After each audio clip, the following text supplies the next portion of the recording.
প্রিয় দর্শক, আসসালামু আলাইকুম এবং অনেক অনেক শুভকামনা সবার জন্য। আমি অনেক দিন থেকে মিস করছিলাম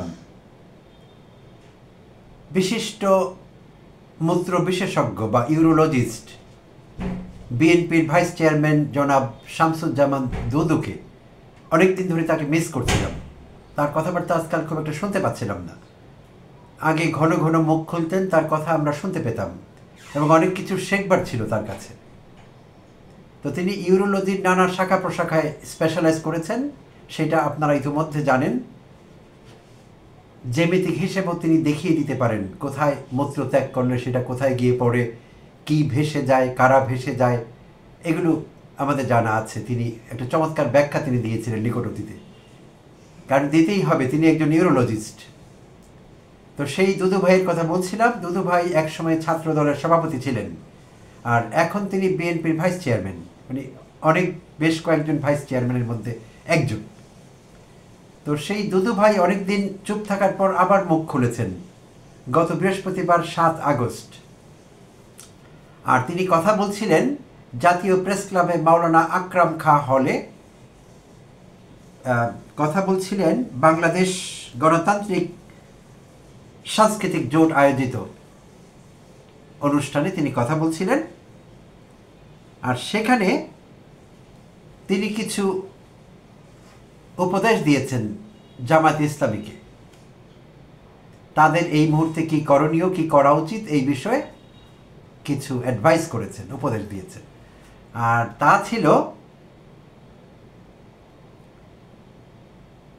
জামায়াতকে ক্ষমা চেয়ে নির্বাচনে অংশ নেওয়ার আহ্বান দুদুর। তিনি যা বলছিলেন, 1971 সালে করা ভুলের জন্য ক্ষমা চেয়ে জামায়াতকে নির্বাচনে অংশ নেওয়ার আহ্বান জানিয়েছেন বিএনপির ভাইস চেয়ারম্যান শামসুজ্জামান দুদু। তিনি বলেন, 71-এ আপনারা যে ভুল করেছেন তা সংশোধনের একটি সুযোগ এখনো আছে। আপনারা এখনো ক্ষমা চাননি, ক্ষমা চান, নির্বাচনে অংশ নিন, তাহলে অতীতের ভুল কিছু হলেও মোচন হবে। যদি নির্বাচন প্রতিরোধের জন্য রাস্তায় নামেন তাহলে সেই ভুল দ্বিগুণ হবে। জামাতের উদ্দেশ্যে তিনি আরো বলেন, একসময় আন্দোলনের স্বার্থে, গণতান্ত্রিক লড়াইয়ের স্বার্থে বিএনপি আপনাদের পাশে দাঁড়িয়েছিল। সেই সময় আপনাদের গণমানুষের কাছাকাছি আসার সুযোগ হয়েছিল। বিএনপি তখন ক্ষতিগ্রস্ত হলেও জাতীয় স্বার্থে আপনাদের পাশে ছিল। সেটি যদি মনে রাখেন তবে আপনার জন্য, দেশের জন্য সেটি হবে শুভকর।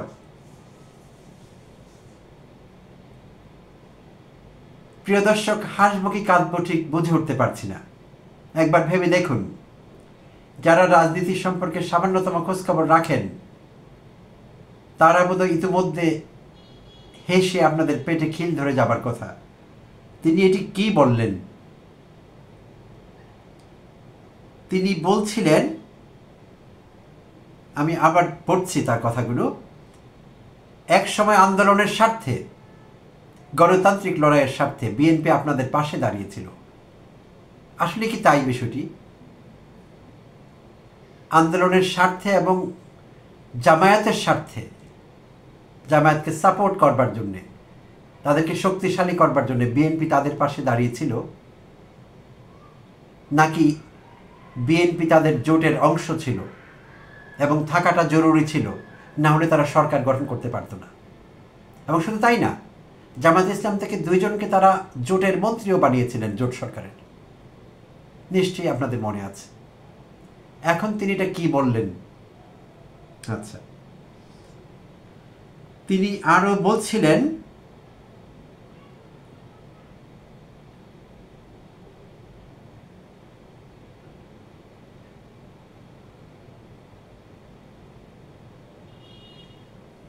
আমরা বিশ্বাস করি ডক্টর ইউনূসের নেতৃত্বে একটি ভালো নির্বাচন সম্ভব। বিএনপি আগাগোড়া এই নির্বাচনী উদ্যোগকে সমর্থন দিয়ে আসছে। সরকারও এখন সংসদ নির্বাচনের ঘোষণা দিয়েছে, নির্বাচন কমিশনও প্রস্তুতি নিচ্ছে, কিন্তু কেউ কেউ এই নির্বাচন প্রতিহত করার কথা বলছে, দাবি আদায়ে পথে নামার হুমকি দিচ্ছে। যদি নির্বাচন না হয় তাহলে দেশ অনিশ্চিত গন্তব্যে পৌঁছবে। তো তিনি বোধহয় জামাত ইসলামকে ইঙ্গিত করছিলেন, কারণ জামাত ইসলাম নতুন করে তারা পিআরের জন্য আবার আন্দোলনের ডাক দিবেন বলে মনে হচ্ছে। তারা বিক্ষোভ করবেন, সমাবেশ করবেন। সো দুদু ভাই আগাম তাদেরকে সতর্কতা দিয়ে দিলেন, সতর্কবাণী, যে এটি করা তাদের ঠিক হবে না। ওটি তিনি বলতেই পারেন, কিন্তু যেই উপদেশ তিনি জামায়াতে ইসলামীকে দিলেন এবং ইতিহাস বিকৃত করলেন তিনি, এরকমটি ঠিক ছিল না তার বলা। তিনি কি করে ভাবলেন যে দেশের সব মানুষ ভুলে গিয়েছে যে তারা জামায়াতের পাশে দয়া করে মায়া করে দাঁড়িয়েছেন দেশকে বাঁচাবার জন্য, আন্দোলন করবার জন্যে, নাকি তাদের দরকার ছিল জামায়াতকে তারা ব্যবহার করেছেন, তখন দরকার ছিল। এখন তাদের মনে হচ্ছে 2025 এসে যে এখন আর তাদেরকে দরকার নেই বিএনপির, তাই এখন জামায়াতের সঙ্গে তাদের একটি যুদ্ধংদেহী অবস্থা। এবং এখন নতুন করে তিনি জামায়াতকে ক্ষমা চাওয়ার আহ্বান জানাচ্ছেন, তাতে পাপ নাকি মোচন হবে। কি ভয়ঙ্কর কথা! স্ববিরোধিতার কোন মাত্রায় হতে পারে? তারা যদি পাপ করেই থাকে 1971 স্বাধীনতা যুদ্ধের, মুক্তিযুদ্ধের বিরোধিতা করে, তাহলে সেই পাপীদের, সেই যুদ্ধাপরাধীদের তারা দলে নিল কি করে, জোটে কি করে রাখলো বিএনপি? এবং শুধু রাখেইনি, দুজনকে মন্ত্রী বানিয়েছিল। তাহলে তাদের পাপ তো আর থাকবার কথা না, পাপ তো ইতিমধ্যে মোচন হয়ে যাবার কথা। আর যদি মোচন না হয়ে থাকে, তাহলে বিএনপি তো একই অপরাধ করেছে জামায়াতের যে অপরাধ, অন্যায় যে করে আর অন্যায় যে সহে, তব ঘৃণা যেন তারে তৃণ সমাদ হবে। তাহলে একই অপরাধে বিএনপি অপরাধী। আচ্ছা, তো এই বলছিলাম দুদু সাহেবের কথা। এখন বলতে হচ্ছে আরেকজনের কথা। তিনি হলেন বিএনপি চেয়ারপারসনের উপদেষ্টা জয়নাল আবদিন ফারুকী। একই দিনে 7 আগস্ট বৃহস্পতিবার জাতীয় প্রেস ক্লাবে তিনি কথা বলছিলেন তোফাজ্জল হোসেন মানিক মিয়া হলে, জাতীয় প্রেস ক্লাবের। সেখানে জুলাই ঘোষণা নিয়ে কথা হচ্ছিল। অধ্যাপক ইউনূস জাতীয় সংসদের দক্ষিণ প্লাজায় 5 তারিখে 5 আগস্ট জুলাই ঘোষণাপত্র ঘোষণা করেছিলেন। সেইটিকে কেন্দ্র করে একটি আলোচনা সভা হয়েছিল। সেখানে কথা বলছিলেন জয়নাল আবেদিন ফারুকী, বিএনপি চেয়ারপারসন বেগম খালেদা জিয়ার উপদেষ্টা। তিনি বলছিলেন শাহাবুদ্দিনের চেয়ে ভালো নির্বাচন না হলে ব্যর্থতা ইউনূসের। তো একটু পরে দেখি তার জবানিতে তিনি এক্স্যাক্টলি কি বলেছিলেন। শাহাবুদ্দিনের আমলের চেয়েও ভালোভাবে একটি সুষ্ঠু নির্বাচন যদি ডক্টর ইউনূস না করতে পারেন, তবে সেই ব্যর্থতা তার উপরই আসবে। ফারুক বলেন, নির্বাচন নিয়ে তিনি সন্তুষ্ট, তবে তারিখ ঘোষণা হলে তিনি আরও খুশি হবেন। নির্বাচনে অতীতের কলঙ্কিত কর্মকর্তাদের বাদ দেওয়ার দাবি জানিয়ে জয়নাল আবদিন ফারুক স্বরাষ্ট্র উপদেষ্টার লটারির মাধ্যমে এসপি এবং ওসি বদলির প্রস্তাবের সমালোচনা করে বলেন, যারা 2014, 18 এবং 24 সালের নির্বাচনে জড়িত ছিলেন সেসব পুলিশ কর্মকর্তার নাম যেন লটারিতে না থাকে।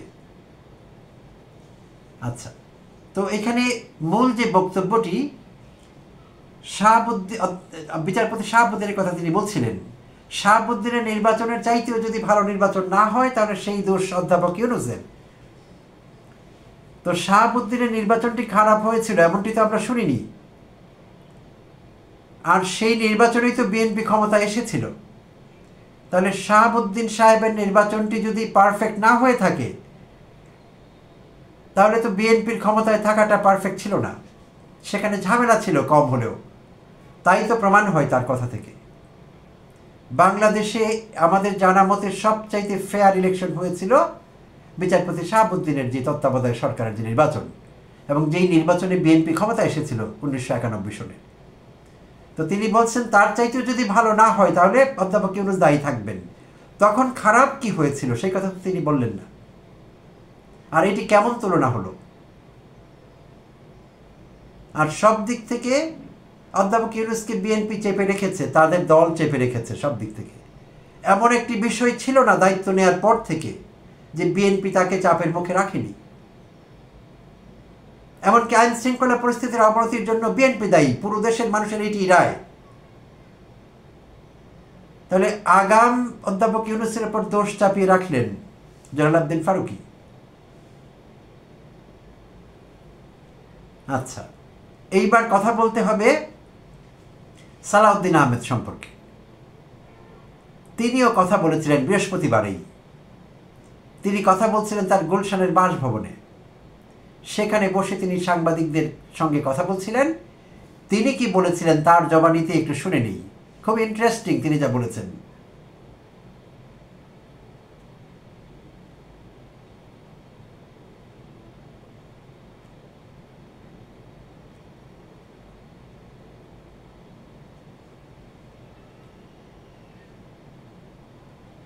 জনাব সালাউদ্দিন বলছেন, বিএনপির স্থায়ী কমিটির সদস্য, বৃহস্পতিবারে বলেছিলেন তার গুলশানের বাসভবনে, জাতিকে এগিয়ে নিতে ডক্টর ইউনূসের ভিশনকে গ্রহণ করবে বিএনপি।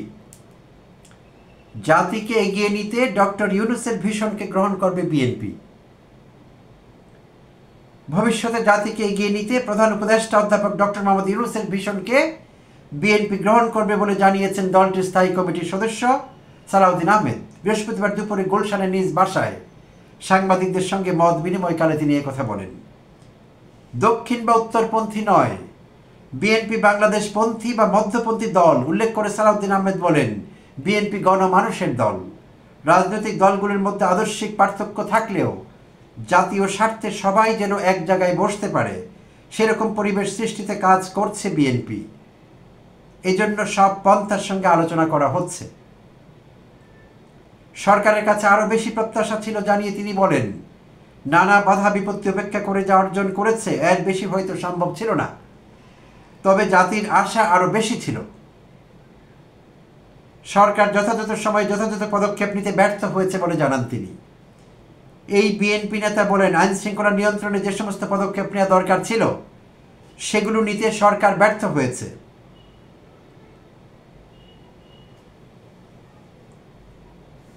তো প্রিয় দর্শক, এইটিও স্ববিরোধিতা উচ্চ মাত্রায়। আইন শৃঙ্খলা পরিস্থিতির যে অবনতি হচ্ছে বা হয়েছে, যদিও আগের চাইতে কিছুটা এখন ভালোর দিকে, তার দায় কিন্তু অনেকটাই বিএনপির ওপর বর্তায়। কারণ হাসিনার রাষ্ট্রপতি চুপ্পু সাহেব এখনও বঙ্গভবনে আছেন, ওখান থেকে কলকাঠি নাড়ছেন তিনি। হাসিনার ভগ্নিপতি ওয়াকারুজ্জামান তিনি এখনও সেনাবাহিনীর প্রধান আছেন। শুধু আছেন তা না, ক্যান্টনমেন্ট কেন্দ্রিক কী কী হচ্ছে ক্যান্টনমেন্ট কেন্দ্রিক আজকাল প্রতিনিয়তই আমরা কিছু কিছু আপডেট পাচ্ছি। সেনাবাহিনী মাঠে আছে ম্যাজিস্ট্রেসি পাওয়ার নিয়ে, কিন্তু কাজ করতে পারছে না, কাজ করতে দেয়া হচ্ছে না। যদি কাজ করতে দেয়া হতো, সেনাবাহিনী যদি কাজ করতে পারত, তাহলে আইন শৃঙ্খলা পরিস্থিতির এই অবনতি হতো না। তাহলে বিএনপির তৃণমূল থেকে শুরু করে সব পর্যায়ের নেতৃবৃন্দ এইভাবে পাইকারি হারে চাঁদাবাজি করতে পারতো না। কেন পারছে? সেনাবাহিনীর সদস্যরা, তারা অবশ্যই দেশপ্রেমিক সেনাবাহিনীর সদস্য, দেশপ্রেমিক জওয়ান অফিসার, কিন্তু তারা কাজ করতে পারছে না। তাদেরকে যেই পরিমাণ ভয় পাবার কথা ছিল বিএনপির এই যে পুচকে নেতৃবৃন্দের বা অন্যান্য যারা চাঁদাবাজির সঙ্গে যুক্ত আছে, তাদের যেই পরিমাণ ভয় পাবার কথা ছিল সেনাবাহিনীর সদস্যদের, তারা সেই ভয় পাচ্ছে না। কারণ তারা আসলে অ্যাকশনেই যাচ্ছে না, তারা জাস্ট আছে সারা বাংলাদেশে এখানে ওখানে ছড়িয়ে ছিটিয়ে আছে, তারা কোনো কাজ করছে না। কাজ করলে তো বিএনপির এই যে কয়েক হাজার নেতা কোটিপতি হয়ে গেল গত এক বছরে, সেটি তো হতে পারতো না। তাহলে তা বিএনপি প্রকারান্তরে কাজ করতে দিচ্ছে না এই সরকারকে। যখনই কথা হয়েছে যে এই রাষ্ট্রপতিকে বহিষ্কার করা হবে, তাকে বহিষ্কার করা হবে বঙ্গভবন থেকে, তার পদ থেকে, বিএনপি বাধা দিয়েছে। বিএনপি সাংবিধানিক শূন্যতার কথা বলেছে, সাংবিধানিক সংকটের কথা বলেছে, ওয়াকারুজ্জামানকে সমর্থন করেছে বিএনপি নেতৃবৃন্দ, তার পক্ষে সরাসরি বয়ান তৈরি করেছে। তার মানে আইন শৃঙ্খলা পরিস্থিতির অবনতি বিএনপির কারণে ঘটেছে। এতটা ঘটতো না, সেটি বিএনপি না জানলেও আমরা জানি, সাধারণ মানুষ জানে, এই দেশে বিএনপি জানে, বাট জেনেও তারা এটি স্বীকার করবে না। তারাই তো করেছে, উদ্দেশ্য প্রণোদিতভাবে করেছে এই সরকারকে দুর্বল করবার জন্যে, যাতে চাপ দিয়ে এই সরকারের কাছ থেকে দ্রুততম সময়ের মধ্যে একটি নির্বাচন আদায় করা যায়। সেই চেষ্টা তারা করেছে, আর সেই জন্যই সরকারের আইন শৃঙ্খলা পরিস্থিতির অবনতি। এখন আবার বলছে যে সন্তুষ্ট না, আইন শৃঙ্খলা পরিস্থিতি ঠিক হয়নি। আরেকটি গুরুত্বপূর্ণ কথা সালাউদ্দিন সাহেব বলেছেন,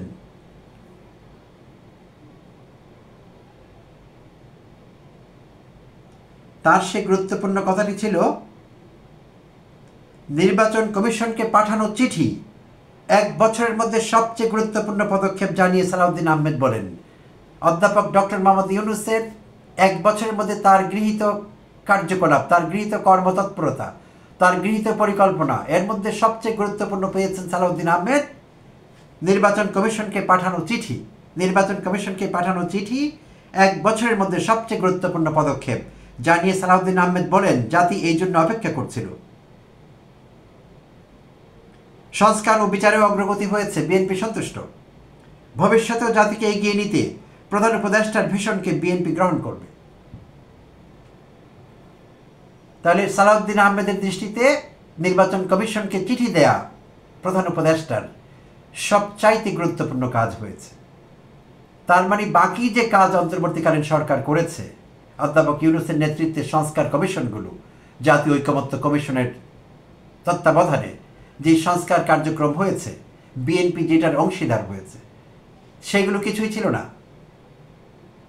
তাহলে আগাগোড়া তারা যেটি চাইছিলেন ডে 1 থেকে, একটি নির্বাচন,